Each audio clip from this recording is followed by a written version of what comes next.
सभी को मेरा नमस्कार। मैं क्षमा चाहता हूँ, मैं यहाँ पर 12:30 को रहना चाहिए था, लेकिन मेरी फ्लाइट देर होने की वजह से समय पे नहीं पहुँच सका। इसीलिए इस माफ़ी के साथ आपको दीपावली की शुभकामना भी देता हूँ। Though it is late one day, but still I wish you happy Deepavali. और इसी दिन दो चीज़ें आपको बताना है। खासकर पहला बहुत ही महत्वपूर्ण है, जिससे सारे देश के पॉलिटिक्स को उथल पुथल कर दिया। और जो 28 अक्टूबर 2021 को controller and auditor general Vinod Rai ने संजय निरुपम के डिफेमेशन केस में माफ़ी मांगकर उन्होंने ये कहा कि मेरा इरादा किसी को बदनाम करने का नहीं था, लेकिन लोगों को आकर्षित करने के लिए, लोगों का ध्यान खींचने के लिए ऐसी नोशनल फिगर्स वहाँ पर बताई गई है, ऐसा स्पष्ट उन्होंने अपने इंटरव्यू में कहा। और एफिडेविट में ये कहा कि मैं माफ़ी चाहता हूँ, जो मैंने एलिगेशन लगाए थे, चंद एमपीज मुझ पे प्रेशर डाले और मनमोहन सिंह जी को, जो फॉर्मर प्राइम मिनिस्टर है हमारे, उनका नाम सीएजी रिपोर्ट से निकाला जाए, पब्लिक अकाउंट्स कमेटी में भी उसका नाम नहीं लिया जाए, ऐसा जब कहा गया था, तब हमारे एक एमपी ने कोर्ट के सामने जाकर डिफेमेशन केस डाला। डिफेमेशन केस डालने के बाद उनके पास कोई चारा नहीं था, कोई गवाह नहीं थी ये सबूत करने के लिए कि एमपीज प्रेशराइज डाल के मनमोहन सिंह जी का नाम निकालने के लिए या इस 2G स्पेक्ट्रम में उनका नाम हटाने के लिए नहीं कहा गया था। तो आपके सामने मैं सिर्फ जो एफिडेविट उन्होंने दाखिल की है और जिसका उसमें उन्होंने ये जिक्र किया है कि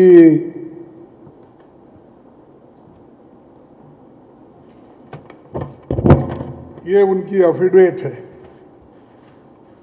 इसमें क्या कहा उन्होंने, ये तफसीली के साथ तो पढ़ने नहीं जाता, क्योंकि इतना डिटेल आप भी नहीं ले सकते और मैं तो कह दूंगा, लेकिन ये तो बताना ज़रूरी है कि ये 2G स्पेक्ट्रम को ऐसा इन्होंने उछाला, बीजेपी, आरएसएस, रामदेव और वीके सिंह और दूसरे जितने भी लोग थे, अपनी कमिश्नर थी ना वहाँ बेदी, किरण बेदी, ऐसे उछाल दिए कि कांग्रेस यूपीए सरकार ने देश को लूटा और देश के जनता का पैसा लूटा, ऐसा उन्होंने कह के हर जगह प्रचार किया। और उसमें इसीलिए मैं ये बताना चाहता हूँ, उन्होंने अपने 5 पॉइंट का एफिडेविट दिया है, उसमें उन्होंने खुद ही ये कहते हैं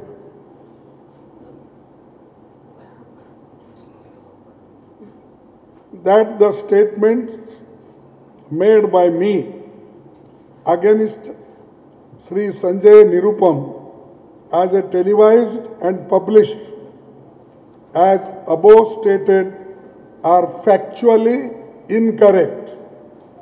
एक दूसरा, that I understand the pain and agony my statements have caused to so and so, his family, his well-wishers and others. Well-wishers क्या कांग्रेस पार्टी के लोग ही हो सकते हैं? Only our people, our party is suffering. तो उसीलिए he also said that, इसीलिए मैं माफी चाहता हूँ।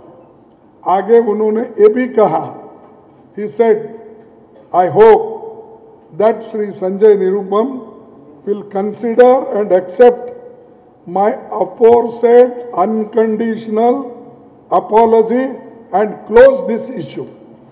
ये कभी उन्होंने जो एफिडेविट 10 दिन 15 दिन के पहले दिया है, तो शर्म आना चाहिए।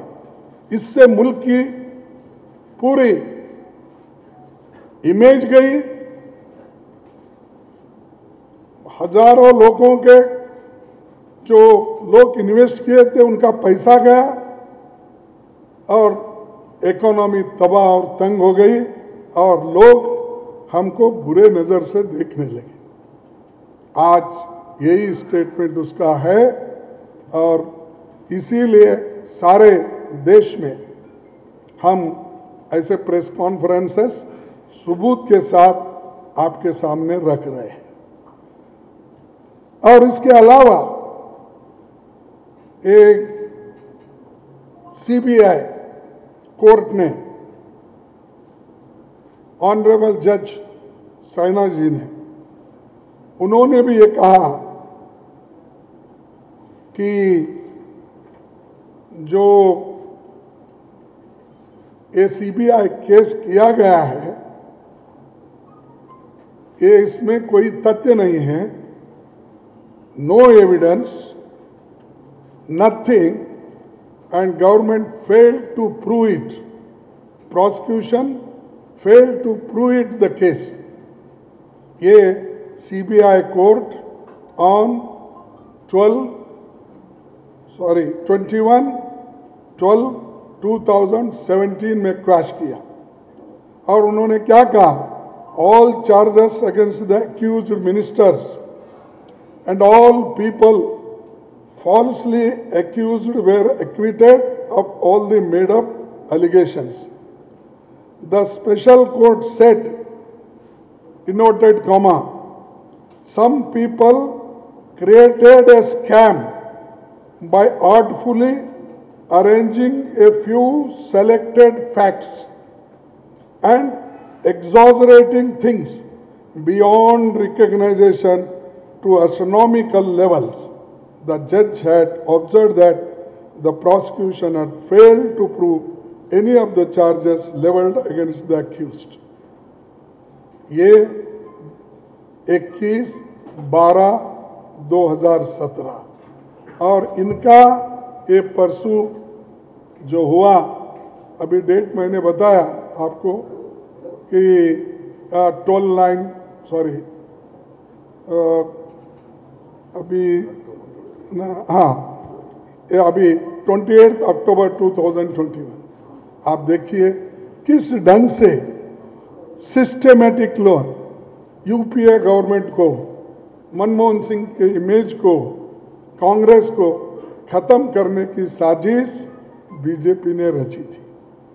मैं आपको एक मजेदार, क्योंकि मैं भी हाउस में था, तब हमारी जो late respected honourable lady minister Sushma Swaraj ji थी, उसने इस 2G स्पेक्ट्रम में ये कहा कि इन्होंने तो देश को लूट लिया। तब उन्होंने एक बात कही थी कि हमको, कांग्रेस वालों को ध्यान में रखते हुए मैं उन्हीं के शब्दों में कहूँगा, ये काफिले वालों तुम इतना भी नहीं समझे, लूटा तुम्हें रहजन ने रहबर के इशारे पर, यानी मनमोहन जी के इशारे पर आपने ये लूटा। ये उन्होंने ये पार्लियामेंट में कहा। फिर जब हमारे लोग इंटरफियर कर रहे थे कि ये जब झूठ है, तब सुषमा स्वराज ने और एक शेर कही, ना इधर उधर की तू बात कर, ना इधर उधर की तू बात कर, ये बता कि काफिला क्यों लूटा, हमें रहजनों से गिला नहीं, तेरे रहबरी का सवाल है। तो रहबर कौन थे? मनमोहन सिंह जी थे। तो ये शायरी बोल के खूब घुमा, everywhere it went viral, it became so that अरे भाई कांग्रेस वाले लूटे रहे हैं, उनका प्राइम मिनिस्टर खामोश बैठता है। तो ये खामोश बैठना, अपने शब्दों में जवाब देना, ये तो था ही। तो हम लोग तो काम करते रहे, देश को बढ़ाए आगे। और मैं नहीं, अगर आप ये भी देखेंगे कि ये राजा अपने किताब में भी लिखा है कि ये सब झूठ है, ये 2G स्पेक्ट्रम में कुछ नहीं है, ये सब जीरो लॉस है, नोशनल फिगर्स हैं, मेरे को होना बोल के टारगेट किए हैं, ये उन्हें खुद ही बोला। और विनोद राय को उनके कंधे पे गन रख के हमको, यूपीए सरकार को मारने की साजिश है, ये उसने कहा। तो ऐसी साजिशें करके ये लोग कांग्रेस को बदनाम करें। ऐसा ही फिर आगे हर चीज़ में कुछ ना कुछ कहते गए। तो इसीलिए मेरा एक ही कहना है कि जो विनोद राज ने अपने CAG रिपोर्ट में लिखा था वो सत्य से दूर है, ये उन्होंने माना, माफ़ी मांगा, अनकंडीशनल माफ़ी मांगा, और उसी के लिए उसको पहले बख्शिश भी मिली। उनको बैंक रिक्रूटमेंट कमेटी का चेयरमैन भी बनाया गया। हाँ, और जो लोग उनको सपोर्ट करते गए, या राज्यसभा मेंबर बनता है, या रिक्रूट कमेटी के चेयरमैन बनते हैं, या कहीं अच्छे उनको जगह दिए जाते हैं। तो इसीलिए अब दूध का दूध, पानी का पानी हुआ है। और कम से कम अब तो उन लोगों को शर्म आना चाहिए, एक नेक आदमी को बदनाम करने की जो कोशिश की है। At least they should feel ashamed now when your own people, your own CBI, your own CAG, now you are apologizing for cases that CBI case is also crushed। तो इसीलिए मैं लास्ट में यही कहना चाहता हूँ कि ऐसे हरकतें करके देश के लोगों को मुश्किल में जो डाले, ये अच्छा नहीं है और हम ऐसा कंडम करते हैं। कम से कम अब तो विनोद राय, ये माफ़ी मांगने के बाद तो अपना जगह छोड़ना चाहिए, खाली करना चाहिए। और जो लोग ये इसमें इन्वॉल्व है, चाहे वो वीके सिंह हो, चाहे वो बेदी हो, चाहे और कोई हो, बाबा रामदेव ने तो एक इंडस्ट्रीज बना ली, हाँ, जिससे कोई वास्ता नहीं। अरे तुम तो योगा टीचर हो, योगा सिखाने वाले, योगा सबकी हेल्थ को ठीक करने के लिए तो आप योगा कराते हो, लेकिन देश का हेल्थ तो आपने बिगाड़ दिया। You spoiled the health of economy of the country and health of the country. Such people are there and still people believe in them. Still people believe Modi. I don't know what is the reason for that. Therefore, I condemn the activities done by BJP and RSS. उसके अलावा और एक इसके साथ ही मैं बताना चाहता हूँ, खैर वो हमारे आज के एजेंडा में नहीं है, फिर भी मैं ये कहूँगा कि आज के दिन ही मोदी जी नोटबंदी का अनाउंस किए थे। आज को 5 साल हो गए, 5 years। तो उन्हें 5 साल का सेलिब्रेट करना चाहिए, क्योंकि अनएम्प्लॉयमेंट बढ़ गया, छोटे मोटे व्यापारियों के जो धंधे थे बंद हो गए, और जो नोट उन्होंने बोला करेंसी, हमने इतने ब्लैक मार्केटिंग के इसको हम रोकना चाहते हैं, और जो ब्लैक मनी फ्लो हो रहा है उसको बंद करना चाहते हैं। इसीलिए 8 तारीख को रात के 8 बजे नोटबंदी उन्होंने की। और आज हालत क्या है, वो नोट भी वापस नहीं आए, लोगों के नौकरियां वापस नहीं आए, जो देश को तंग और तबाह करके उसने जो बर्बाद किए, वो आज का दिन है। ये तो देश के लिए काला दिन है, black day. He spoiled the countries economy. एक तरफ अच्छी गवर्नमेंट को बदनाम करके हुकूमत में आने की कोशिश की, दूसरे तरफ अच्छी इकोनॉमी को खराब करके नोटबंदी करके आज कम से कम 28 लाख करोड़ नोट्स घूम रहे हैं। पहले तो 15-16 लाख थे, वो जाकर उतने कहाँ से आए भी। तो मैं खैर उस बात पे ज़्यादा अब जोर नहीं देना चाहता हूँ, फिर कभी वक्त आएगा तो मैं ज़रूर उसके बारे में बोलूँगा। और पेगासस का इशू है, दूसरे इश्यूज है। मैं ये 8 तारीख का इसलिए बोला कि आज ही उन्होंने मुहूर्त ढूंढ के रात के 8 बजे ऐलान किया था 500 और 1000 के नोट आज से बंद, रद्दी के टुकड़े हैं और वो डस्टबिन में भेजने के लायक है। उनका कहना था, इसलिए वो याद आया, मैंने कहा। तो लोगों के लिए, इस देश के लोगों के लिए तो ये काला दिन है।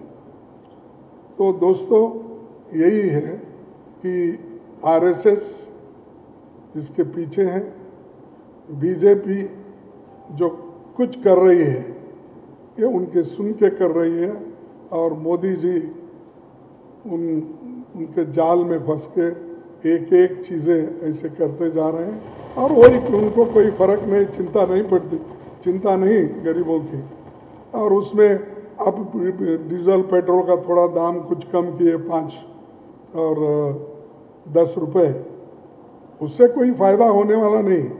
मैं 3 महीने के आंकड़ा दूंगा, एक आपको सिर्फ बताने के लिए कि इस 3 महीने में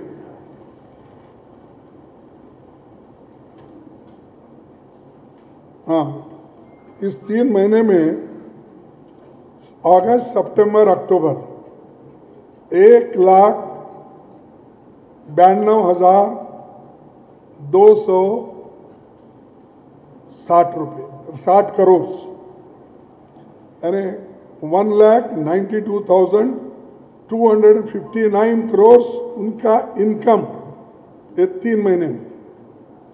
और अब जो 5 और 10 पर लीटर कम करके पेट्रोल और डीजल का, अब कितना कम हो गया? सिर्फ पेट्रोल में 26,000, डीजल में 4,000, टोटल मिलके 31,790 करोड़ आउट ऑफ 1,92,259। तो कितना? अरे इतना 3 महीने में तुम कमाते हो इधर, और दूसरे तरफ कम करने का उसका कोई असर ही नहीं, और वो भी टू लेट, टू लिटिल। कितना बेवकूफ बनाएंगे लोगों को। How many times, how many years you are going to tell lie lie lie? So much money you have collected in 3 months and next 3 months you are giving only 31,000। तो ये बात इसलिए आपको बता रहा हूँ कि कैसा झूठे बोलते हैं, कैसे आंकड़े देते हैं, कैसे वो फंसाते हैं। तो ये चीज़ें मैं आपके सामने रखना चाहता था, तो रख दिया। Thank you. If any clarification is needed I will.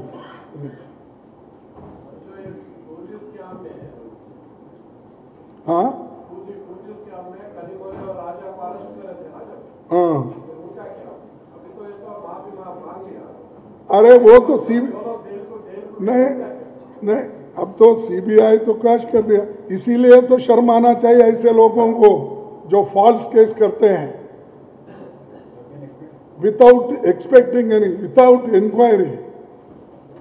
तो ये साजिश है कि किसी ढंग से यूपीए गवर्नमेंट को हटाना, मनमोहन सिंह को बदनाम करना, सोनिया गांधी जी के गवर्नमेंट को तंग और तबाह करना, अपप्रचार करना, क्योंकि उनके पास बोलने वाले हैं, बहुत बोलते जाते हैं, बड़बड़े हैं।